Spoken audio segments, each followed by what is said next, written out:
The day Miriam decided to stop waiting for permission to live her own life. She was sitting in a hospital bed with an IV in her arm and her phone buzzing on the blanket beside her. She didn't answer right away. She just looked at the name on the screen, Raymond, and felt something cold move through her chest. Not fear, not anger. Something quieter than both. Something that had been building for a long time and finally had nowhere left to go. She picked up. "When are you coming home?" he asked. "No, how are you feeling?" "No, I was worried." "Just that." "Raymond, I'm still in the hospital." "I know. But the kitchen's a mess and Deanna's coming over tomorrow. You know how her mother is." Miriam didn't say anything for a moment. Outside her window, the sky over Atlanta was turning that deep orange it got in late October, the kind of color that made everything look like it was on fire. She watched it and thought about the fact that she had been admitted 2 days ago with chest pains and elevated blood pressure, and her husband had visited exactly once, for 40 minutes, and spent most of that time on his phone. "I'll be home when the doctor discharges me," she said. "So tomorrow?" "I don't know, Raymond." He sighed. That long, slow sigh she had learned to dread over 14 years of marriage. The one that meant she was being unreasonable. The one that meant she was making things harder than they needed to be. "I'm just saying," he said. "The house doesn't run itself." She hung up. Not dramatically. Not with any particular sense of triumph.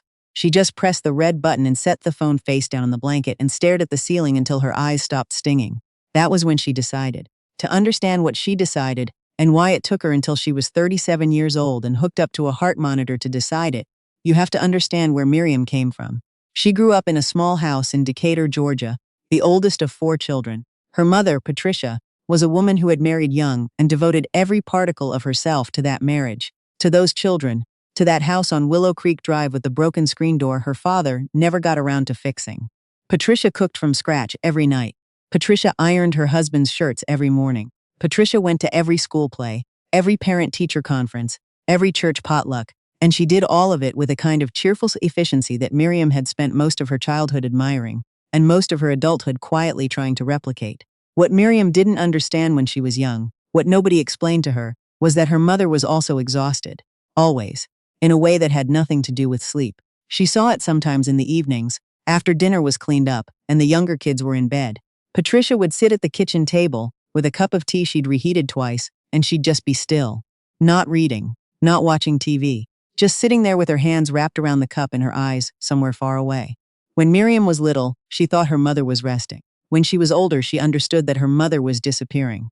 A few minutes at a time, into the only quiet she ever got. Miriam swore she would be different. She went to Georgia State on a partial scholarship, studied communications, had plans. Not grand plans. She was practical, always had been, but real ones. She wanted to work in broadcast journalism. She wanted her own apartment. She wanted to travel, maybe, at some point.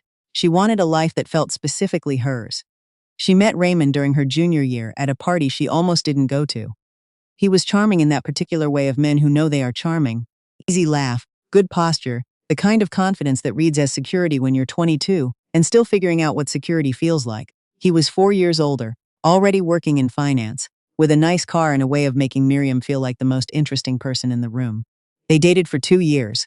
He proposed on her graduation night, which everyone called romantic. Looking back, she sometimes wondered if the timing was deliberate. If some part of him understood that her diploma was the last credential she'd be allowed to accumulate before the marriage absorbed everything else. She said yes. Of course she said yes. She loved him, or she loved the version of him she could see from that angle, at that age with that much hope still intact. They got married in June. She was 24. He was 28. Her mother cried happy tears at the reception and pulled Miriam close and said, "He's a good provider, baby."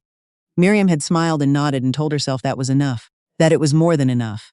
She got pregnant 8 months later, then again 2 years after that. By the time her younger son, Elliot, started kindergarten, Miriam had been out of the workforce for 6 years, and the job market had no particular interest in a woman with a communications degree, a 6-year gap on her resume, and 2 kids to pick up by 3 o'clock. She didn't stop trying. That was the thing she needed people to understand. She didn't just give up and accept it. She applied for jobs. She updated her LinkedIn. She took a freelance social media contract for a small nonprofit and did it well. But Raymond complained that the kids were eating cereal for dinner on her deadline weeks, and the house felt chaotic, and was this really worth it, for what they were paying her? So she let it go. She volunteered at the schools instead. She joined the church auxiliary. She organized the neighborhood association's spring cleanup 3 years in a row. She made herself useful in every direction except the one she had originally intended to go. And Raymond was never cruel about it. That was the hard part to explain to people later. He never yelled. He never called her stupid. He never told her directly that her ambitions were inconvenient. He just made things harder when she pursued them. The sighs. The passive comments. The way dinner, being 20 minutes late, could ruin an entire evening.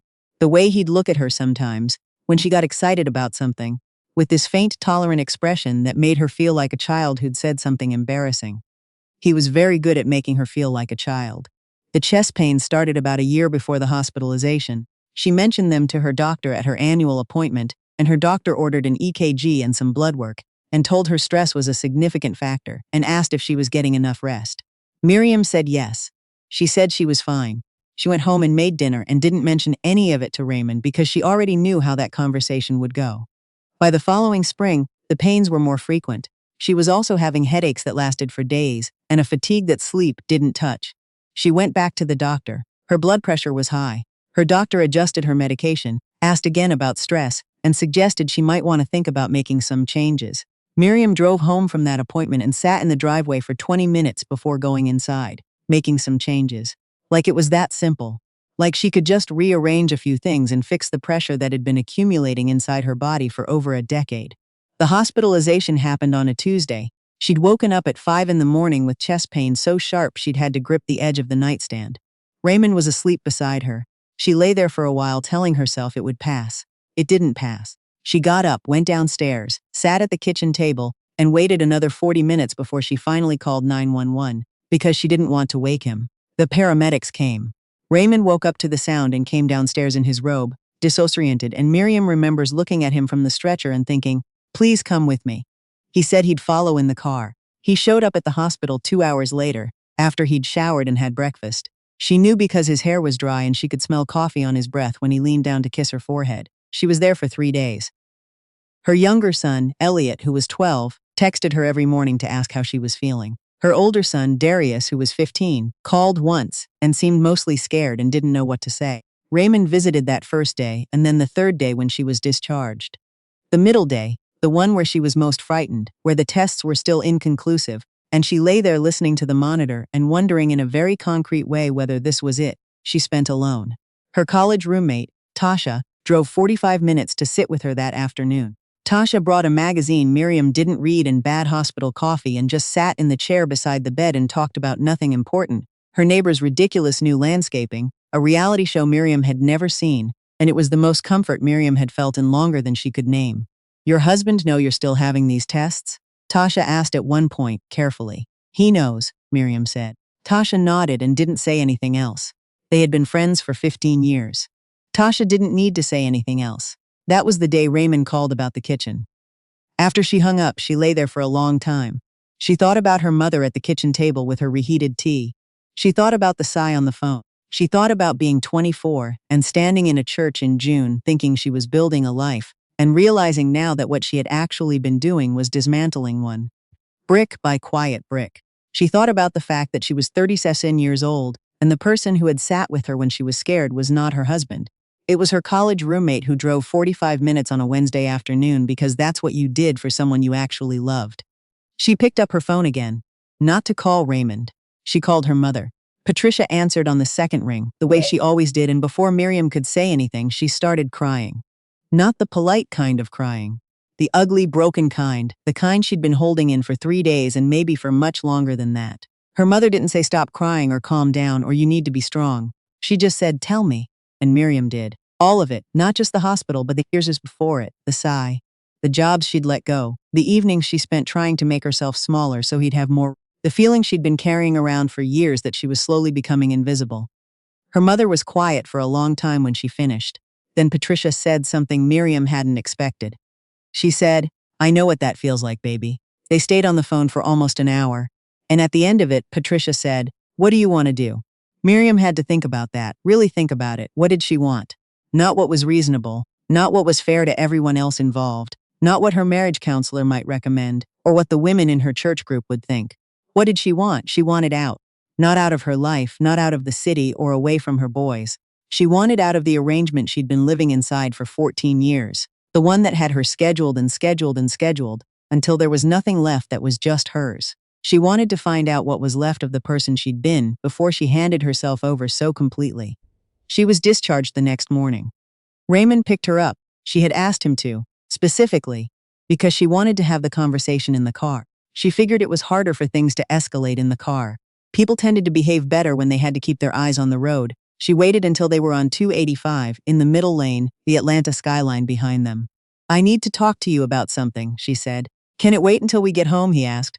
"I have a call at 11. "No," she said. "It can't," she told him. Measured, clear, she had rehearsed it, but when the words came out they felt less like a speech, and more like she was just finally saying something that had been true for a long time. She told him she was unhappy. She told him she felt like she had disappeared inside this marriage. She told him she wanted to separate, that she thought they needed to, that she had spent 3 days in a hospital mostly alone thinking about it, and she was certain. Raymond said very little. He gripped the steering wheel and his jaw tightened, and at one point he said, "You're being dramatic, Miriam. You just had a health scare." But she didn't argue with him. She just said, "I'm not. I know what I felt in that hospital room and I know what I want now." He pulled into their driveway and sat in the car for a moment without getting out. "You're serious," he said. "Yes," she said. He got out of the car and went inside. She sat in the passenger seat for a few minutes, breathing. Then she texted Tasha. "I told him." Tasha replied 3 seconds later with 3 words. "I'm so proud. The separation was hard. She'd be lying if she said it wasn't." Hard in practical ways, they had to sort out house the finances, what to tell the boys, and hard in emotional ways she hadn't fully predicted. There were nights, plenty of them, when she lay in the guest room she'd moved into while they figured out the logistics, and she questioned everything. Whether she was being selfish, whether her boys would be damaged by this, whether the version of herself she was chasing even existed anymore, or whether she'd waited too long, left it too late. Darius, her older son, was angry at first. 15-year-old anger, the kind that doesn't distinguish between cause and effect. He was just angry that his life was changing and she was the one who had changed it.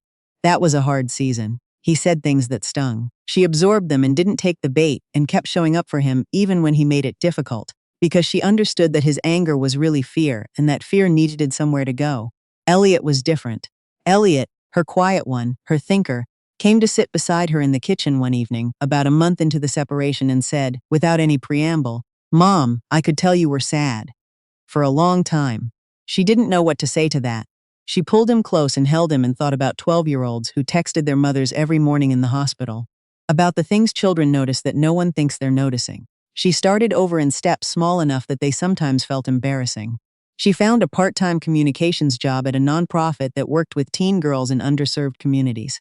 The pay wasn't much. The hours fit around the school schedule. She showed up the first day feeling like a fraud and left that evening having written a press release that her new supervisor described as exactly what we needed, and she sat in her car afterward and cried again, but differently this time. She called her mother from the car. It was becoming a habit. She started going to therapy, separately from what they'd tried during the marriage. This was just hers. She talked about her mother at the kitchen table. She talked about the sigh. She talked about what it had cost her to make herself manageable for so many years. Her therapist, a calm woman in her 50s named Dr. Okafor, asked her once, "When did you learn that your needs were inconvenient?" Miriam thought about that question for weeks. She thought about it while she was running. She had started running again, something she'd loved in college, and given up somewhere in the early years of motherhood. She thought about it while she sat on her mother's porch drinking sweet tea on Sunday afternoons. She thought about it while she was helping the girls at the nonprofit work on their resumes and their interview skills, and their sense of what they were entitled to want from life. She thought, "I learned it young. I learned it from watching. I learned that the woman who keeps everything running is not the one who gets asked what she wants. And I learned it so well that I forgot I had a choice." The divorce was finalized on a Thursday 16 months after that hospital call. Raymond had eventually stopped being cold about it and started being sad about it, which in some ways was harder. He told her once, near the end of the legal process, that he hadn't realized, that he hadn't understood what he was doing. She believed him, actually. She didn't think he had set out to erase her. She thought he had just never been asked to see her clearly, and he'd never asked himself to try. "I think we both got lost in it," she said. He nodded. They were standing in a parking lot outside the mediator's office, which was not the setting either of them would have chosen for that conversation. "I'm sorry," he said, and she thought he meant it. She drove home with the windows down even though it was November, and Atlanta in November has no business having its windows down. She did it anyway. She turned the radio up and let the cold air come in and thought about nothing in particular all the way down the freeway. Darius came around, the way teenagers do eventually. Slowly and then all at once. He took longer than Elliot, but one afternoon he came home from school and sat at the kitchen table where Miriam was working and talked for almost an hour about a girl he liked and a teacher he hated and a book he'd been assigned that he thought was actually pretty good. He didn't acknowledge the shift. He just arrived, like he'd been on a long trip and was finally back. She cried in the bathroom after he went to his room, the good kind. 3 years later, Miriam stood at the front of a community center in East Atlanta and talked to a room full of women about the difference between surviving a life and building one. She wasn't a therapist. She wasn't a life coach. She was just a woman who had figured some things out later than she would have liked and wanted to pass them along. She talked about the hospital room. She talked about the phone call. She talked about her mother at the kitchen table with the cold tea, and she talked about the conversation they'd had where her mother finally told her, "I know what that feels like, baby." She talked about how that sentence had opened something in her that she hadn't known was closed. A woman in the second row was crying quietly. An older woman near the back nodded slowly, like someone recognizing a street they'd walked down before. After, a young woman came up to her, maybe 25, 26, with tired eyes, and said, "How did you know when it was time?" Miriam thought about it for a moment. "I was lying in a hospital bed," she said, "and the person I was most afraid to call was my husband. That was when I knew." The young woman nodded. Miriam could see her filing it away, turning it over. She didn't know what the young woman would do with it. That wasn't hers to control. But she'd learned in the last few years that some things just needed to be said out loud. Not because the saying fixed everything, but because the hearing of it reminded you that you were not as alone in your particular silence as you had believed. She drove home through the early evening, past the lit windows of other people's houses, thinking about her boys asleep in their rooms, about her mother's porch on Sunday, about the version of herself at 24 who had no idea what was coming and couldn't have been told. She didn't feel sorry for that woman. She felt something gentler, something close to gratitude, even, not for the hard years but for what they'd forced her to find. She pulled into her driveway and sat for a moment with the engine off in the quiet. Then she went inside.